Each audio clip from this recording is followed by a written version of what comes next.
मंदिरात प्रवेश करण्यापूर्वी घंटा का वाजवली जाते, जाणून घ्या यामागचे धार्मिक आणि वैज्ञानिक कारण.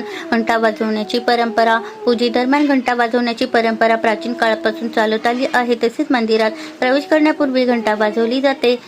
पूजेदरम्यान घंटा वाजवल्याने मंदिरातील स्थापित देवी देवतांच्या मूर्तीमध्ये चैतन्य जागृत होते. मंदिरात प्रवेश करण्यापूर्वी घंटा का वाजवली जाते याचे कारण जाणून घ्या.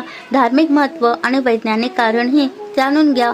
असे म्हटले जाते की देवी देवतांना घंटा आणि शंखांचा आवाज आवडतो. मंदिरात प्रवेश करण्यापूर्वी घंटा वाजवल्याने देवी देवतांच्या मूर्तीमध्ये चैतन्य जागृत होते असे मानले जाते. तसेच घंटा वाजवल्याने शरीरात चैतन्य पसरण्यास सुरुवात होते. मंदिरात प्रवेश करण्यापूर्वी आणि पूजेदरम्यान घंटा वाजवल्याने वातावरण जागृत होते, म्हणूनच मंदिरांमध्ये घंटा वाजवल्या जातात. पुराणानुसार घंटा वाजवल्याने निर्माण होणारा आवाज ओमच्या आवाजासारखाच असतो. मंदिरात घंटा वाजवल्याने भक्ताला ओम उच्चारण्या इतकेच पुण्य मिळते. शास्त्रानुसार मंदिरात पूजा करताना घंटा वाजवल्याने वातावरणात तीव्र कंपन निर्माण होतात, ज्यामुळे आजूबाजूच्या परिसरातील बॅक्टेरिया आणि विषाणू नष्ट होतात. मंदिर आणि त्याच्या सभोवतालचा परिसर शुद्ध होतो. तसेच नकारात्मक ऊर्जा देखील नाहीशी होते. घंटेचा आवाज शरीराच्या 7 चक्रांना सक्रिय करतो. हा आवाज देवी देवतांचे तत्व राखतो आणि वाईट शक्तींना दूर करतो.